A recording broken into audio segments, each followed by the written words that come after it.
Dear student, आज की important video में हम फार्माकोलॉजी की यूनिट नंबर 3 को एक्सप्लेन करेंगे, जिसका नेम है drugs affecting the gastrointestinal system. ये एक इंतहाई इम्पोर्टेंट यूनिट है फार्माकोलॉजी का, क्योंकि इसमें हम ये पढ़ते हैं कि हमारे पास जो GIT ट्रैक्ट है, जिसमें स्टोमक आता है, जिसमें इंटेस्टाइन आते हैं, तो इसमें हमारे पास किस टाइप के प्रॉब्लम आ सकती हैं, किस टाइप के डिजीज़ हमारे GIT ट्रैक्ट में आ सकती है, और फिर उनके ट्रीटमेंट के लिए हमारे पास कौन कौन से ड्रग यूज़ होते हैं। चूँकि हमें पता है कि हमारे स्टोमक में मैक्सिमम डिजीज़ जो हैं वो हमारे बॉडी की अपनी सेक्रीशन की वजह से होती हैं, या एसिड की सेक्रीशन ज़्यादा हो जाती है, या स्टोमक की जो म्यूकस लेयर है वो ख़राब हो जाती है, या कोई और इन्फेक्शन की वजह से हमारे पास स्टोमक जो है वो सेंसिटिव हो जाता है अपनी एसिडिक सेक्रीशन की तरफ। तो उसकी वजह से भी हमारे स्टोमक में, हमारे GIT ट्रैक्ट में different type of disease cause होती हैं, जिसकी ट्रीटमेंट के लिए हम different types of medicine use करते हैं। तो आज के वीडियो लेक्चर में हम ये एक्सप्लेन करेंगे कि हमारे स्टोमक की इंटरनल लाइनिंग किस टाइप की होती है, और इसमें हमारे पास कौन कौन से टाइप्स की सेक्रीशंस होती हैं, कौन से एंजाइम्स इन्वॉल्व होते हैं, कौन से न्यूरोट्रांसमीटर इन्वॉल्व होते हैं, और बाकी कौन कौन से फैक्टर इन्वॉल्व होते हैं जो हमारे स्टोमक में डिफरेंट टाइप ऑफ सेक्रीशंस करते हैं। क्योंकि जब हमें पता चल जाएगा कि हमारे स्टोमक में सेक्रीशन कितने टाइप्स की होती हैं, उनमें कौन से एंजाइम इन्वॉल्व हैं, वहाँ पे कौन से विटामिन जो हैं वो एब्जॉर्ब होते हैं, वहाँ पे हमारे पास कौन कौन सी न्यूरोट्रांसमीटर अपना काम करते हैं, तो उसके बाद फिर हमें पता चलेगा कि आया वो एंजाइम, वो न्यूरोट्रांसमीटर या वो सेक्रीशन नॉर्मल है या एबनॉर्मल है, उनकी वजह से कौन कौन से हमारे पास जो है डिजीज काज हो रहे हैं, कौन कौन से प्रॉब्लम काज हो रहे हैं। चूंकि मैंने आपको पहले बता दिया कि ये एक इंतहाई इंपॉर्टेंट लेक्चर है, और इस यूनिट को हमने 4 पार्ट्स में डिवाइड किया हुआ है। मतलब इस यूनिट को आप अगर पूरा देखना चाहते हैं तो आपने इसके मेरे चैनल पे 4 वीडियोस देखनी होगी। पार्ट फर्स्ट का वीडियो लेक्चर ये है, जिसमें हम ये एक्सप्लेन करेंगे कि स्टोमक की इंटरनल लाइनिंग कैसे होती है, स्टोमक में हमारे पास डिफरेंट टाइप्स ऑफ सेक्रीशंस कौन कौन सी होती हैं, कौन से एंजाइम इन्वॉल्व हैं और कौन से हार्मोन इन्वॉल्व हैं, और एट द एंड हम आपको बताएंगे कि अगर GIT ट्रैक्ट में प्रॉब्लम आती है तो वो किस टाइप की प्रॉब्लम आती है।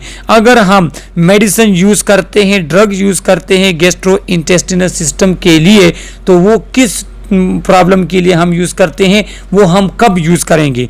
इसी के साथ इस पोर्शन के जो इम्पोर्टेंट पॉइंट्स है, जो आपके लिए MCQs में आ सकते हैं, जो अक्सर MCQs में रिपीट भी होते हैं, तो उसको भी हम मेंशन करेंगे ताकि आने वाले एग्जाम्स में आपके लिए आसानी हो। तो अभी हम स्टार्ट कर लेते हैं इसके पार्ट फर्स्ट को। इसके बाकी पार्ट्स देखने के लिए जो है आप लोग मेरे चैनल को सब्सक्राइब करें, ताकि हर आने वाली वीडियोस आपको मिल सके, और उन वीडियोस के लिंक जो है वो मैंने इस वीडियो के डिस्क्रिप्शन में दिए हैं, तो वहीं से जाके जो है आप इस यूनिट के बाकी पार्ट्स भी पढ़ सकते हैं। बिल्कुल इसी तरह फार्माकोलॉजी के MCQs और बाकी जितने भी allied health sciences and nurses के लेक्चर्स हैं वो आप लोग मेरे चैनल्स पे देख सकते हैं। तो सबसे पहले हम एक्सप्लेन करेंगे ग्लैंड्स ऑफ स्टोमक, जो कि इंतहाई इंपॉर्टेंट है। यहाँ पे जो है इन्होंने 3 ग्लैंड जो है उसको एक्सप्लेन किया हुआ है, तो ये आप MCQs के लिए याद रख लें, क्योंकि ये आपके लिए एक डायरेक्ट जो है टोस MCQs है। मतलब इससे डायरेक्टली वो MCQs लेगा, इसमें एज कोई कंसेप्ट वो नहीं लेकर आ सकता। सबसे पहले हमारे पास है कार्डियक। तो कार्डियक क्या है? देखो, हमारे स्टोमक में 3 रीजन होते हैं। हमारे स्टोमक जो है वो मेन 3 रीजन से बना होता है। ये रीजन जो है जो कार्डियक के नियर होते हैं तो इसको कहते हैं कार्डियक रीजन, और ये रीजन जो है तो इसको कहते हैं पाइलोरिक रीजन। यहाँ पे कार्डियक स्फिंक्टर हमारे पास होते हैं, और यहाँ पे हमारे पास क्या होते हैं? पाइलोरिक स्फिंक्टर होते हैं। तो लिहाजा आपको फिर पता होना चाहिए कि ये ग्लैंड्स को नाम उनके लोकेशन की वजह से जो है दिया गया है। तो सबसे पहले हमारे पास है cardiac that primary secrete mucus. ये हमारे पास म्यूकस को को सेक्रीट करती हैं। तो म्यूकस क्या होते हैं, वो हमारे पास fluid type jelly type layer होता है जो क्या करते हैं, जो आपके स्टोमिक लाइनिंग को एसिड से बचाता है। जो आपके बॉडी का अपना एसिड HCl जो स्टोमिक में सेक्रीट होता है, तो उससे स्टोमिक के लेयर को, मैदे की लेयर को बचाने के लिए हमारे पास कार्डियक ग्लैंड जो है वो म्यूकस सेक्रीट करता है। सेकंड हमारे पास है pyloric gland. Pyloric gland that secrete gastrin produced by their G cell also secrete mucus. ये हमारे पास गैस्ट्रीन हार्मोन भी सेक्रेट करता है और म्यूकस भी सेक्रेट करता है। अब गैस्ट्रीन हार्मोन क्या काम करता है, तो वो आगे जाके हम एक्सप्लेनेशन के साथ जो है आपको बताएंगे। यहाँ पे आपको सिर्फ इतना पता होना चाहिए कि जो पाइलोरिक ग्लैंड है वो गैस्ट्रीन भी प्रोड्यूस करता है और म्यूकस भी सेक्रेट करता है। म्यूकस का फंक्शन तो मैंने आपको बता दिया, गैस्ट्रीन का आगे जाके हम एक्सप्लेन करेंगे। थर्ड जो हमारे पास मेजर ग्लैंड है गैस्ट्रिक सिस्टम का, तो वो है gastric gland. Gastric gland secrete hydrochloric acid and intrinsic factor. Gastric gland जो हमारे पास है तो ये HCl सेक्रेट करता है, जो क्या करता है, जो फूड की डाइजेशन में हेल्प देता है और डिफरेंट टाइप ऑफ एंजाइम्स के एक्टिवेशन में काम करता है। और सेकंड हमारे पास इंट्रिंसिक फैक्टर सेक्रेट करता है। तो इंट्रिंसिक फैक्टर हमारे पास क्या है कि ये विटामिन B12 के एब्जॉर्प्शन में आपके इंटेस्टाइन को जो है हेल्प देता है, सही है। तो ये हमारे पास जो है गैस्ट्रिक ग्लैंड सेक्रेट करेगा HCl को और इंट्रिंसिक फैक्टर को। तो ये आप MCQs के लिए याद रख ले। The cell of gastric gland are largest in number and of primary importance when discussing acid control. और आपके गैस्ट्रिक ग्लैंड जो है इसके सेल लार्जेस्ट सेल्स हैं, और जब भी आपको कोई प्रॉब्लम होगी related to your stomach acid, तो वहां पे आपके पास गैस्ट्रिक ग्लैंड सेल्स जो है उसकी बात फिर आ जाती है। मतलब अगर किसी पेशेंट्स को जो है कहते हैं एसिडिटी है, मतलब स्टमक एसिडिटी है किसी पेशेंट को, या स्टमक अल्सर है या स्टमक बर्निंग है, तो वहां पे आप जो भी ड्रग यूज करते हैं जो आगे जाके हम एक्सप्लेन करेंगे, तो उनका एक्शन आपके गैस्ट्रिक ग्लैंड पर होगा। इसलिए जब भी एसिड कंट्रोल की बात आएगी तो गैस्ट्रिक ग्लैंड की बात लाजमी आएगी। अब हम एक एक करके गैस्ट्रिक ग्लैंड के सेल्स को एक्सप्लेन करेंगे। पहले हमारे पास है parietal cell. Parietal cell produce and secrete HCl, primary site of action for many acid controller drugs. तो पेराइटल सेल हमारे पास क्या है, पेराइटल सेल वो गैस्ट्रिक ग्लैंड्स के सेल हैं जो HCl को प्रोड्यूस भी करते हैं और सेक्रेट भी करते हैं। तो अब वो ड्रग्स जो आपके स्टोमिक एसिडिटी के खिलाफ यूज होते हैं, तो उनका प्राइमरी साइट ऑफ एक्शन क्या होगा, पेराइटल सेल होंगे। तो ये आप MCQs के लिए याद रख लें। सेकेंड हमारे पास है HCl। वो तो हमें पता है कि गैस्ट्रिक जो है वो हम मैट्रिक में भी पढ़ चुके हैं, FSC में भी पढ़ चुके हैं कि हमारे बॉडी में जो है गैस्ट्रिक में HCl सेक्रेट होता है। It is secreted by parietal cell when stimulated by food, maintain stomach at pH of 1 to 4। हमारे पास जो पेराइटल सेल है वो सेक्रेट करते हैं HCl को। कब सेक्रेट करेंगे, जब आपके स्टोमिक में फूड जाएगा। जब फूड जाएगा तो वो स्टोमिक लाइनिंग के साथ अटैच होता है, उसके साथ टच होता है, और वो क्या करता है, वो एक्टिवेट करता है आपके जो है एसिड सेक्रेटिंग सेल को, और HCl सेक्रेशन स्टार्ट हो जाता है। और ये क्या करते हैं, ये आपके स्टोमिक के pH को 1 से लेके 4 तक रखता है, मतलब आपके स्टोमिक के इन्वायरमेंट को एसिडिक रखता है। Secretion also stimulated by large fatty meals, excessive amount of alcohol and emotional stress. अगर आप फैटी मील लेंगे तो वो भी एसिड्स की सेक्रेशन को एक्टिवेट करेंगे। इसलिए जो हमारे पास जो है एसिडिटी, जिसको स्टमक एसिडिटी होती है, तो उनको क्या कहते हैं, उनको फैटी मील लेने से जो है मना किया जाता है।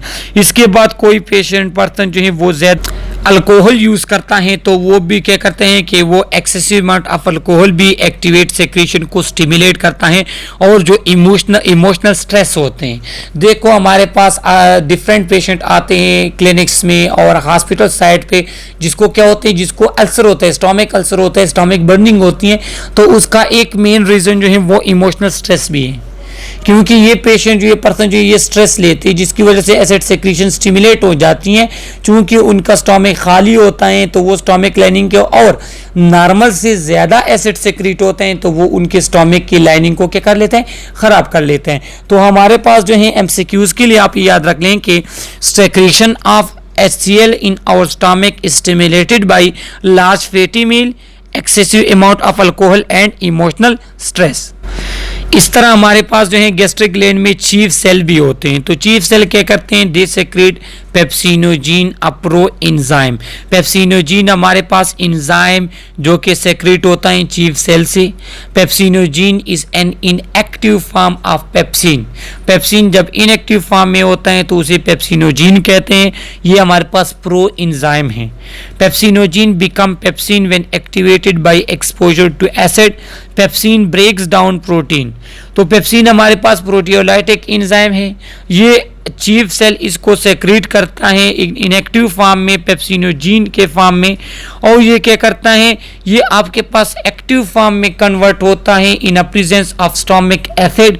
ये आप एमसीक्यूज के लिए याद रख लें। और ये एक प्रोटियोलाइटिक एंजाइम है, मतलब प्रोटीन की ब्रेक डाउन करता है हमारे बॉडी में। इसके बाद हमारे पास स्टोमिक में गैस्ट्रिक ग्लैंड में म्यूकाइड सेल भी होते हैं, म्यूकस सेक्रेटिंग सेल जो हमारे पास हैं, जो म्यूकस सेक्रेट करता है। और म्यूकस क्या करते हैं वो ऑलरेडी मैं एक्सप्लेन कर चुका हूं कि वो आपके स्टोमिक की इंटरनल लाइनिंग बना लेते हैं और आपके स्टोमिक की दीवारों को जो है अपने बॉडी के एसिड्स के अटैक से जो क्या करते हैं बचाते हैं। Provide a protective mucus coat protect against self digestion by HCl। क्योंकि आपका हमने अभी पढ़ा कि HCl की जो से हमारे पास जो pH होती हैं वो कम होती हैं, मतलब वो एसिडिक होता है जो कि आपके बॉडी के लिए हार्मफुल है। तो उसके स्टमक के इंटरनल लाइनिंग जो आपके पास है तो वो भी अगर एक्सपोज हो जाते हैं एसिड की को तो वो भी ख़राब हो सकते हैं। लिहाजा अल्लाह ने क्या किया है, कुदरत ने उसमें से इंटरनल म्यूकस लेयर बनाई है जो क्या करता है, जो आपके स्टोमिक के लाइनिंग को अपनी ही एसिड्स की डाइजेशन से बचाता है। अब आप सोच रहे होंगे कि फिर HCl क्यों बना हमारे स्टोमिक में, तो ये कुदरत ने इसलिए बनाया कि HCl में वो ताकतें कि ये आपके स्टोमिक में डिफरेंट टाइप ऑफ चीज़ों को जो है क्या करती हैं, डाइजेस्ट करती हैं, उनको हल करती हैं। तो ये हमारे पास जो है स्टमक के लाइनिंग है जिसमें ये क्या है, ये आपके पास म्यूकस मेम्ब्रेन है। इसके बाद ये प्रोटॉन पंप है जो आगे जाके हम एक्सप्लेन करेंगे। इसके बाद फिर एपिथेलियम स्टार्ट हो जाता है और ये फुल के फुल एनाटमी है आपके पास स्टमक लाइनिंग की, जो फर्स्ट और सेकेंड सेमेस्टर में हम एक्सप्लेन कर चुके हैं। ये हमारे पास जो है गैस्ट्रिक ग्लैंड है, जो अभी हमने पढ़ा कि कोई हमारे पास क्या करता है, कोई हमारे पास एंजाइम सेक्रेट करता है, तो कोई हमारे पास म्यूकस सेक्रेट करता है, तो कोई हमारे पास क्या करता है HCl एसिड सेक्रेट करता है। तो ये उनकी एनाटमी यहाँ पे एक्सप्लेन की हुई है। अब हमारे पास है कि gastric mucosal barrier. Gastric mucosal barrier क्या है कि surface mucosa cell in the pyloric region that secrete a thick alkaline rich mucus that protect the epithelium of stomach and duodenum from harsh acidic condition of the lumen. ये क्या करता है, जो हमारे पास surface mucosal cell हैं तो ये आपके पाइलोरिक रीजन में होते हैं। अब पाइलोरिक रीजन स्टार्ट में मैं आपको बता भी चुका हूँ, यहाँ पे फिर मैं आपको बना के दे दूँ कि ये अगर आपके पास आपकी स्टोमिक है तो ये रीजन जो है ये इसका पाइलोरिक रीजन बनाता है, कहते हैं इसको पाइलोरिक रीजन कहते हैं इस रीजन को। तो यहाँ पे आपके पास एक गैस्ट्रिक म्यूकोजल बैरियर होता है। ये क्या करता है, यहाँ पे आपके पास अल्कलाइन रिच म्यूकस जो है वो बनता है, सेक्रीट होता है। अब ये अल्कलाइन है, स्टोमिक का एसिड जो है वो एसिडिक है, तो ये एक दूसरे के साथ न्यूट्रलाइज कर लेते हैं और आपके स्टोमिक का जो एसिड है वो आपके स्टोमिक के लाइनिंग को खराब नहीं करता।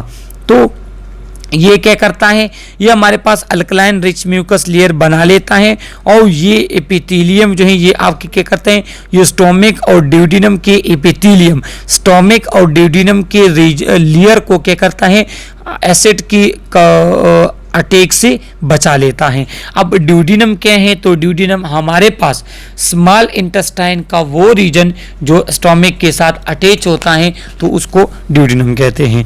This is known as gastric mucosal barrier. इसको कहते हैं गैस्ट्रिक म्यूकोजल बैरियर कि ये एक ऐसा बैरियर है जो आपके पास एसिड को क्या करता है, एसिड को फ्लो नहीं करता, एसिड को जो है क्या करता है, एसिड को क्रॉस करने नहीं देता, एपिथेलियम तक नहीं पहुंचाने देता, ये जो बैरियर होता है। और ये बैरियर जो है ये क्या करता है, आपका एसिड आपके स्टोमिक और ड्यूडेनम के एपिथेलियम तक नहीं पहुंच सकता और वहां पे जो है न्यूट्रलाइज हो जाता है और इस तरीके से आपके एसिड अटैक से स्टोमिक और ड्यूडेनम वो महफूज रहती हैं। This protective mucus barrier can be damage by infection certain drugs and aspirin. और क्या होता है कि ये आपके पास जो बैरियर है तो ये कुछ इन्फेक्शन की वजह से ख़राब हो जाता है, जिसकी वजह से फिर क्या होता है, फिर जिसकी वजह से हमारे पास स्टोमिक बर्निंग होती है और अल्सर वगैरह काज हो जाता है। तो ये क्यों होता है, ये इसलिए होता है कि ये बैरियर आपके पास क्या हो जाते हैं, डैमेज हो जाते हैं। बिल्कुल इसी तरह हमारे पास कुछ ड्रग्स हैं और एस्प्रिन जो हमारे पास हैं तो वो भी ये खास करता है कि वो आपके जो स्टोमिक लाइनिंग है उसको क्या कर लेते हैं, उसको डैमेज कर लेते हैं और उसकी वजह से फिर आपके पास एसिड आपके स्टोमिक लेयर लाइनिंग और इंटेस्टाइन लाइनिंग को ख़राब कर सकता है, जिसके लिए फिर आपने क्या करना होगा, जिसके लिए फिर आपने ड्रग्स वगैरह यूज़ करने होंगे, जो आगे आने वाले पार्ट्स में हम एक्सप्लेन करेंगे कि कौन कौन से हमारे पास प्रॉब्लम्स होती हैं और उनके लिए कौन कौन से ड्रग यूज़ होते हैं। अब हम एक्सप्लेन करेंगे गैस्ट्रिक एसिड सेक्रेशन को। गैस्ट्रिक एसिड सेक्रेशन हमारे स्टोमिक में किस तरह होती है, ये तो आपको पता है, हमने एक्सप्लेन भी किया कि हमारे स्टोमिक में पेराइटल सेल होते हैं जो क्या करते हैं, जो एसिड्स को सेक्रेट करते हैं। Acid in the stomach function to kill bacteria and to aid digestion by solubilising food. और जो HCl हमारे बॉडी में होता है तो इसका फंक्शन जो है ये फूड को डाइजेस्ट भी करते हैं, उसको सॉल्युबलाइज करते हैं, सॉल्युबल बनाता है, सही है। उसी के साथ साथ आपके स्टोमिक में मौजूद जितने भी माइक्रो ऑर्गेनिजम्स हैं, स्पेशली बैक्टीरिया जो आप में डिजीज काज कर सकते हैं, तो ये उसको भी क्या करता है, उसको भी ख़त्म करता है। The acid is also importance to establish the optimal pH between 1 to 4 for the function of digestive enzyme pepsin.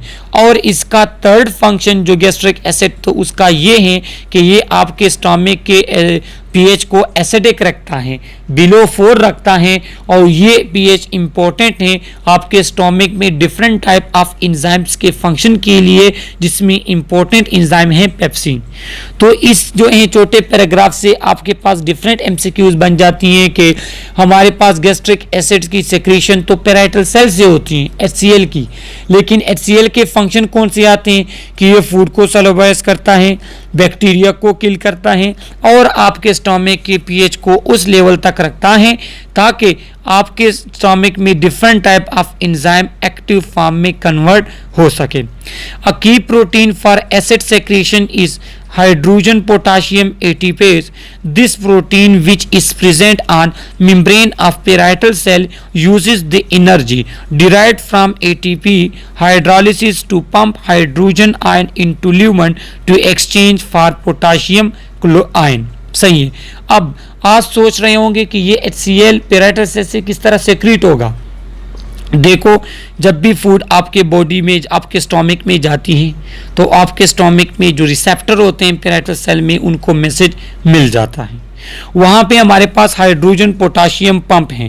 Hydrogen potassium pump क्या करता है, ये ऐसा करता है कि ये आपके पास जो स्टोमिक की लाइनिंग है, आगे जाके इसका पिक्चर भी आता है, तो उससे क्या करता है, ये देखो, ये हमारे यहाँ पे मैं आपके पास एक स्टोमिक बना लूँ रफ सा, तो ये हाइड्रोजन जो है वो आपके स्टोमिक के अंदर आना स्टार्ट कर लेता है और जो पोटाशियम होता है वो आपके इंटरनल की तरफ जाता है। तो ये हाइड्रोजन पोटाशियम पंप है और इसी तरह आपकी जो स्टोमिक की इंटरनल इन्वायरमेंट है उसकी एसिडिटी इंक्रीज हो जाती है, सही है। तो ये हाइड्रोजन पोटाशियम पंप होता है जो आपके स्टोमिक में होगा, जो क्या करेगा, जो ATP की हाइड्रोलिसिस में जो एनर्जी प्रोड्यूस होती है उसको यूज़ करके हाइड्रोजन आपके स्टोमिक के अंदर आएगा, पोटाशियम सेल के अंदर जाएगा और आपकी स्टोमिक की एसिडिटी इस तरह इंक्रीज होगी। आगे जाकर भी हम एक्सप्लेन करेंगे। और अक्सर हॉस्पिटल में भी हम यूज़ करते हैं एक ड्रग्स को जिसे कहते हैं राइजिक ओमेप्राजोल, जिसका जेनेरिक नेम है। तो वो प्रोटॉन पंप इनहिबिटर हैं, क्योंकि जब आपको स्टोमिक बर्निंग होती है, स्टोमिक अल्सर होता है, तो उसमें एसिड्स की सेक्रेशन को अपने कम करना होता है। तो उसके लिए हमारे पास जो इम्पोर्टेंट और मशहूर मेडिसिन यूज़ होती हैं तो वो है राइजिक ओमेप्राजोल, जो कि प्रोटॉन पंप इनहिबिटर हैं और वो इसको इनहिबिट कर लेता है ताकि आपके पास प्रोटॉन की सेक्रेशन स्टोमिक में ना हो। Acetylcholine is a neurotransmitter that is released by enteric neuron। तो ये हमारे पास कुछ न्यूरोट्रांसमीटर हैं जो स्टोमिक में सेक्रेट होते हैं। इनका फंक्शन क्या है? इनका फंक्शन हाइड्रोजन या एसिड्स की सेक्रेशन करना, स्टोमिक की मोटिलिटी को इन्हांस करना, उसकी मोटिलिटी को एक्टिवेट करना, उसकी मोटिलिटी को इम्प्रूव करना। सेकेंड हमारे पास है कि histamine is a paracrine gland that is released from enterochromaffin like cell. सही है। तो हमारे पास हिस्टामिन भी न्यूरोट्रांसमीटर है और ये क्या है कि ये पैराक्राइन ग्लैंड से, ये भी हमारे पास एक हार्मोन है, हिस्टामिन हार्मोन है जो पैराक्राइन ग्लैंड से सेक्रेट होता है। अब पैराक्राइन ग्लैंड क्या है ये हम जो है एंडोक्राइन सिस्टम में एक्सप्लेन कर भी चुके हैं। पैराक्राइन ग्लैंड वो होता है कि जो अपनी सेक्रेशन को अपने नियर सेल्स में जो है क्या करते हैं, सेक्रेट करते हैं, उसकी तरफ आउट करता है। अक्सर हम पढ़ते हैं कि जितने भी एंडोक्राइन ग्लैंड हैं तो उसके अपने डक्ट्स नहीं होते, वो अपनी सेक्रेशन को ब्लड में इंटर करते हैं और ब्लड फ्लो की वजह से आपके बॉडी में वो अपने जो है स्पेसिफिक लोकेशन की तरफ पहुंचते हैं। लेकिन जो पैराक्राइन ग्लैंड होते हैं तो उसमें क्या होता है, वो सेक्रेशन जो है उसको सेक्रेट करते हैं अपने नियर सेल में। तो हिस्टामिन क्या है, वो हमारे पास पैराक्राइन ग्लैंड है जो सेक्रेट होता है ECL लाइक सेल से। और ये हमारे पास क्या है, ये स्टोमिक में एसिड्स की सेक्रेशन को एक्टिवेट करता है बाय एक्टिंग ऑन एक्जेंटिक सेल। आपके स्टोमिक में एक्जेंटिक सेल जो है इससे एसिड्स की सेक्रेशन ये करते हैं। इसके बाद हमारे पास है गैस्ट्रिन हार्मोन। देखो एसिटाइलकोलिन आपके पास न्यूरोट्रांसमीटर है, हिस्टामिन हमारे पास जो है ये भी एसिटाइलकोलिन की तरह जो है आपको एसिड सेक्रेशन और स्टोमिक की मोटिलिटी में हेल्प देता है। इसके बाद gastrin is a hormone that is released by G cell located in a gastric epithelium. आपके गैस्ट्रिक एपिथेलियम में क्या होते हैं, जी सेल होते हैं जो गैस्ट्रिन हार्मोन को सेक्रेट करते हैं। अब गैस्ट्रिन हार्मोन का फंक्शन आगे स्लाइड्स में आ रहा है तब हम पढ़ेंगे। इसके बाद somatostatin is also secreted by endocrine cell of gastric epithelium. आपके गैस्ट्रिक एपिथेलियम के एंडोक्राइन सेल से सोमेटोस्टेटिन जो है वो हार्मोन रिलीज होता है। अब सोमेटोस्टेटिन क्या करता है, वो आपके पास एसिड सेक्रेशन को स्टॉप करता है, वो एसिड सेक्रेशन को रोकता है। It can act as either a paracrine or a hormone. ये एज अ पैराक्राइन ग्लैंड भी काम करता है या एज अ हार्मोन भी काम करता है और एसिड सेक्रेशन को क्या करता है, उसको नॉर्मल लेवल तक रखता है, उसको कम करता है। Gastric acid secretion by parietal cell of gastric mucosa stimulated by acetylcholine, histamine and gastrin. जो हमारे पास गैस्ट्रिक सेक्रेशन है वो पेराइटल सेल्स जो गैस्ट्रिक म्यूकोजा में होते हैं उससे एक्टिवेट होता है, स्टिमुलेट होता है एसिटाइलकोलिन की वजह से, हिस्टामिन एंड गैस्ट्रिन। तो ये बात मैंने पहले भी आपको बता दी, अब भी बताता हूँ कि जो एसिटाइलकोलिन होता है, जो हिस्टामिन होता है और गैस्ट्रिन होता है, ये आपके पैराइटल सेल पे एक्शन करके एसिड सेक्रेशन को स्टिमुलेट करते हैं। सही है, तो ये आप एमसीक्यूज के लिए याद रख लें। The receptor mediated binding of acetylcholine, histamine और gastrin result in activation of proton kinase which stimulate the hydrogen potassium ATPase proton pump to secrete hydrogen ion in exchange of potassium into the lumen of stomach। ये क्या होते हैं कि ये जो आपके पास acetylcholine है, हिस्टामिन है एंड गैस्ट्रिन है, तो ये क्या करते हैं, ये अपने रिसेप्टर के साथ अटैच होते हैं। जब ये रिसेप्टर के साथ अटैच होते हैं तो हाइड्रोजन पोटाशियम पंप को ये एक्टिवेट कर लेते हैं और वहाँ से आपके स्टोमिक में हाइड्रोजन की सेक्रेशन होती है और पोटाशियम वापस सेल की तरफ जाता है और इस तरह आपके स्टोमिक की एसिडिटी इंक्रीज होती है। Receptor binding of prostaglandin E2 and somatostatin diminish gastric acid production. और जो आपके पास क्या होते हैं, जो प्रोस्टाग्लैंडिन E2 आपके पास हैं और सोमेटोस्टेटिन के साथ जो रिसेप्टर बाइंड होते हैं, तो ये क्या करते हैं, ये गैस्ट्रिक एसिड्स की प्रोडक्शन को कम करते हैं। और एक इम्पॉर्टेंट बात जो मैं आपको बता दूं, आगे जाके हम एक्सप्लेन भी करेंगे कि जो एनसेड हमारे पास है, नॉन स्टेरॉयड एंटी इन्फ्लेमेटरी जो हमारे पास ड्रग्स हैं, तो वो आपके इस प्रोस्टाग्लैंडिन को सप्रेस करते हैं, जिसकी वजह से एसिड सेक्रेशन आपके स्टोमक में कंट्रोल नहीं होती और स्टोमक अल्सर फिर आपको हो जाता है। तो जो हमारे पास रिसेप्टर बाइंडिंग ऑफ प्रोस्टाग्लैंडिन और सोमेटोस्टेटिन है, ये HCl की सेक्रेशन को डिमिनिश करते हैं, कम करते हैं। ये आप MCQs के लिए ये लाइन को याद रख ले। Histamine binding cause activation of adenylyl cyclase where binding of prostaglandin E2 inhibited.